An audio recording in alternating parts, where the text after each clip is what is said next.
2015 চনত গ্ৰেজুৱেশ্যন কৰাৰ পিছত মাষ্টাৰ্ছ আৰু PhD কাৰণে অৰুণাচল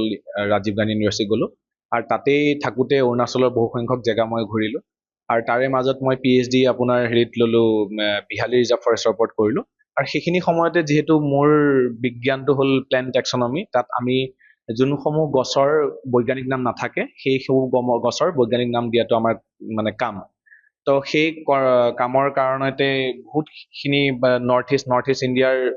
যথেষ্ট সংখ্যক জংঘল ঘূৰা ফুৰাত মই বহুতকেইটা গছ পালোঁ যোনকেইটাৰ নাম নাছিল আৰু সেইবিলাকক মই আৱিষ্কাৰ কৰিলোঁ তো আজিলৈকে মই 40টাৰ ওপৰত প্ৰজাতি আৱিষ্কাৰ কৰিলোঁ তাৰে ভিতৰত 4টা অসমৰ পৰা কৰিছোঁ আৰু প্ৰত্যেকটো অসমৰ পৰা কৰা গছৰ অন্তত যোনটো স্পেচিফিক এপিথেট সেইটো মই আছামিকা নাম দিছোঁ বা আছামেনচিছ নাম দিছোঁ আমাৰ অসম ৰাজ্যক উৎসৰ্গা কৰি বা সন্মান কৰি তাৰপিছত তাৰে মাজত মই সেইটোও সুখী যে যিহেতু মোৰ মা দেউতাই মোৰ কাৰণে যিমানখিনি কৰিলে মই হয়তো তেনেকৈ ঘূৰাই কেতিয়াও দিব নোৱাৰিম তো কামৰ থ্ৰু দি পেলাই মই এইটো ঘূৰাই দিব চেষ্টা কৰিছোঁ তো তাৰে দুজোপা অৰুণাচলৰ দুজোপা গছ এজোপা বিগনিয়া আৰু এজোপা পেলিঅ'চেন্থাছটো মই দেউতাৰ নামত দিছোঁ পেলিঅ'চেন্থাছ মাহেশ্বৰীয়েনচিছ আৰু বিগনিয়াজোপা মাৰ নামত দিছোঁ বিগনিয়া বিজান্তি তো অসমৰ গছকেইজোপা হ'ল মাইচেটিয়া আছামিকা তাৰপিছত ক্ল'ৰ'ফাইটাম আছামিকাম এৰিষ্টলচিয়া আছামিকা আৰু পেলিঅ'চেন্থাছ মেক্ৰ'ফাইলা ভেৰাইটি আছামেনচিছ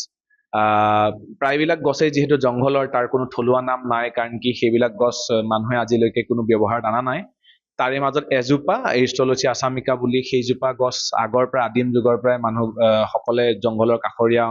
বাসস্থান বাস কৰা মানুহসকলে ব্যৱহাৰ কৰে আৰু তাত কাৰ্বি কমিউনিটি সেই গছজোপাক ৰুই এটপি বুলি কয় আৰু অসমৰ বাকী আমি অসমীয়া মানে সম্প্ৰদায় বিলাকে আমি তাক হেৰি বুলি কওঁ ঈশ্বৰী মূল বুলি কওঁ তো বহুত বেলেগ বেলেগ ব্যৱহাৰ মানে বেমাৰৰ কাৰণে সেইটো ঔষধি হিচাপে ব্যৱহাৰ কৰা হয় সেয়া আৰু বৰ্তমান মই কলিয়াবৰ কলেজত এছিষ্টেণ্ট প্ৰফেচাৰ হিচাপে কৰ্মৰত আজি ইয়াত 3 বছৰ হ'ল আমি ইয়াত ল'ৰা ছোৱালী মানে ষ্টুডেণ্টছবিলাক BSc ষ্টুডেণ্টছবিলাক গ্ৰেজুৱেট ষ্টুডেণ্টছবিলাকক লৈ পেলাই আমি বহুতখিনি গৱেষণা কৰি থাকোঁ বেলেগ বেলেগ কলিয়াবৰ লোকেল ইছ্যুজবিলাকৰ ওপৰতো আমি গৱেষণা কৰোঁ আমাৰ ডিপাৰ্টমেণ্টত বাকী ফেকাল্টি আছে চিৰঞ্জীৱ বেজবৰুৱা ছাৰ বহুত পেটেণ্ট উলিয়াইছে কলিয়াবৰৰ কথা চিন্তা কৰি নতুন নতুন কাম কৰি থাকে বৈশিষ্ট্য ছাৰো আছে তো এজ এ ডিপাৰ্টমেণ্ট আমি ইয়াত ঠিকেই কৰি আছোঁ